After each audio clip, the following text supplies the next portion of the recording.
اولاد کی شروع سے دینی تربیت کریں اور ان کو دین اسلام کی محبت سکھائیں، انہیں بے پردگی کے نقصانات اور اس کے بھیانک نتائج سے آگاہ کریں، اور تعلیم کی خاطر عزت کا سودا مت کریں۔ ایک کالج کے باشرہ پرنسپل نے بتایا کہ ایک لڑکی 3 دن سے اپنے گھر نہیں گئی۔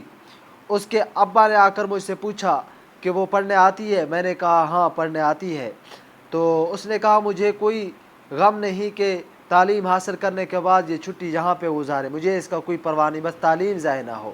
تعلیم کی خاطر عزت کا سودا نہیں کرنا چاہیے، یہ ہے بے دین بابا جان کی غیرت۔ موجودہ حیاس حوض ماحول میں بے حیائی اور ناشائستہ افعال کو ترک نہ کیا گیا تو پھر ان دل خراش واقعات کو روکا نہیں جا سکتا۔ اس کے رونما ہونے کے ساتھ ان بیچاری خواتین اور ان کے والدین کی زندگی روتے روتے گزر جاتی ہے۔ اللہ پاک ہمیں دین کی سمجھ عطا فرمائے۔